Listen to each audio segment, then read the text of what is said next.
ဂျိုင်းချွေးနဲ့အရန်နံလို့စိတ်ညစ်နေတဲ့သူတွေရှိရဆိုရင်ဒီဗီဒီယိုကိုကြည့်ပေးပါကျွန်တော်ဒီနေ့မှာဂျိုင်းချွေးနဲ့တက်တာစီမဲ့နီလန်း9ခုကိုပြရပေးသွားမှာဖြစ်ပါတယ်အဲ့တော့ဂျိုင်းချွေးနဲ့နံနေဆိုတာကကျွန်တော်ဂျိုင်းမှာရှိတဲ့အရေပြားရဲ့ချွေးကလန်းတွေကနေစစ်ထုတ်တဲ့ဒီဂျိုင်းချွေးနဲ့ပြီးတော့သူ့အရေပြားမှာရှိတဲ့ဘက်တီးရီးယားပိုးနဲ့ပေါ့အဲ့နှစ်မျိုးပေါင်းဆက်သွားပြီးတော့ဒီပြင်းထန်တဲ့အနံ့တွေကိုထုတ်တဲ့အတွက်ကြောင့်မလို့ဂျိုင်းချွေးနဲ့နံတာဖြစ်ပါတယ်ဒါကြောင့်မလို့ကျွန်တော်ဂျိုင်းချွေးနဲ့မနံဖို့အတွက်ဆိုရင်ဂျိုင်းချွေးမထွက်အောင်လို့အရင်ဆုံးကျွန်တော်ပြုလုပ်ရမယ်ဂျိုင်းချွေးမထွက်ဘူးဆိုရင်ဒီအရေပြားမှာရှိတဲ့ဘက်တီးရီးယားတွေကချွေးနဲ့ပေါင်းစရာမလိုတော့တဲ့အခါမှာဂျိုင်းချွေးနဲ့မနံတော့ဘူးပေါ့အဲ့တော့ဂျိုင်းချွေးနဲ့မနံအောင်ကျွန်တော်နံပါတ်1နည်းလမ်းကတော့ဒီ antibacterial soap လို့ခေါ်တဲ့ပိုးသက်စေအာနိသင်ပါတဲ့ဆက်ပြာတွေကိုကျွန်တော်သုံးပြမယ်ရေချိုးတဲ့အခါမှာဒီဂျိုင်းကိုဒီပိုးသက်စေပါတဲ့ဆက်ပြာအသုံးပြုပြီးတော့တေချာလေးစေကြောတန်းဆင်ပေးမယ်အဲ့ဒီအခါမှာကျွန်တော်တို့ကဒီဘက်တီးရီးယားပိုးတွေတည်သွားမယ်ဆိုရင်ဒီချွေးနဲ့ရောစရာပိုးမရှိတော့တဲ့အခါမှာဂျိုင်းချွေးနဲ့ကကျွန်တော်တို့တက်တာသွားမှာဖြစ်ပါတယ်နောက်တစ်ခုကတော့ကျွန်တော်တို့ဒီ antiperspirant တို့ deodorant တို့ဒီဂျိုင်းလိန်တောင်းတွေပေါ့နော်ဒါတွေကိုကျွန်တော်တို့အသုံးပြုပေးရမယ်ဒီဂျိုင်းလိန်တောင်းတွေမှာ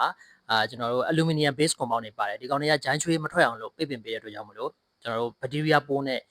ပေါင်းဆက်စရာဂျိုင်းချွေးကမထွက်တော့တဲ့အခါမှာကျွန်တော်ဂျိုင်းချွေးနဲ့ကိုတက်တာစီမှာဖြစ်ပါတယ်နံပါတ်3ချက်ကတော့ကျွန်တော်အမွှေးရိပ်ပေးရပါတော့ဒီဂျိုင်းမွှေးတွေကိုကျွန်တော်ရိပ်ပေးခြင်းအပြင်ဒီဘက်တီးရီးယားတွေခိုအောင်ခြင်းကို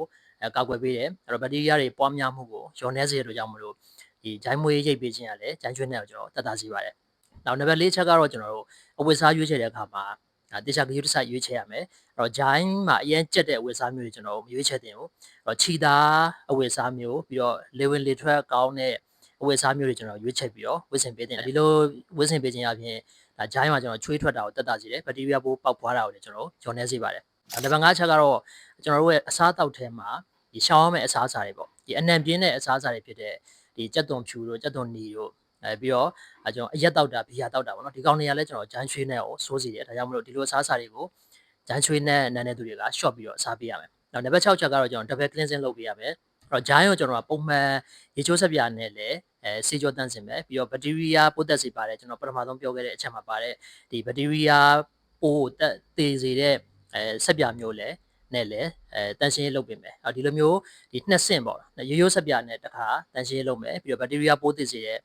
ဆက်ပြာနဲ့တခါတန်ရှင်းလုပ်မယ်ဒီလိုမျိုးနှစ်ဆင့်တန်ရှင်းလုပ်ပေးခြင်းရလဲကျွန်တော်တို့ဂျိုင်းချွေးနဲ့ကိုတက်တာစီနံပါတ်9နီလန်ကတော့ကျွန်တော်တို့စေကန်းတွေမှာပြုလုပ်တဲ့ဒီဂျိုင်းကို botox ထိုးတဲ့ကုသမှုဖြစ်ပါတယ်အဲ့တော့ဂျိုင်းကိုကျွန်တော်တို့ botulinum toxin လို့ခေါ်တဲ့ဒီ botox ကိုထိုးပေးခြင်းအပြင်ကျွန်တော်ဂျိုင်းချွေးမထွက်အောင်လို့သူကတားဆီးပေးတယ်အဲ့ဒီခါမှာကျွန်တော်ဂျိုင်းချွေးမထွက်တဲ့အတွက်ကြောင့်မလို့ဒီဘက်တီးရီးယားပိုးတွေနဲ့ပေါင်းစရာချွေးမရှိတော့အဲ့ဒီခါမှာကျွန်တော်ဂျိုင်းချွေးနဲ့ကိုကောင်းကောင်းထိန်းနိုင်တယ်ဂျိုင်းချွေးမထွက်ဂျိုင်းနဲ့မနိုင်အောင်လို့ဒီကောက်ွယ်ပေးနိုင်တာဖြစ်ပါတယ်အဲ့တော့ဒီ botox ထိုးထားပြီးပြီဆိုရင်ကျွန်တော်တို့က4လကနေ6လလောက်ထိကိုသူ့ရဲ့အနေနဲ့ခံတာဖြစ်တဲ့အတွက်ဒီတစ်ချိန်ထိုးထားရုံနဲ့ဒီ4လ6လလောက်ကို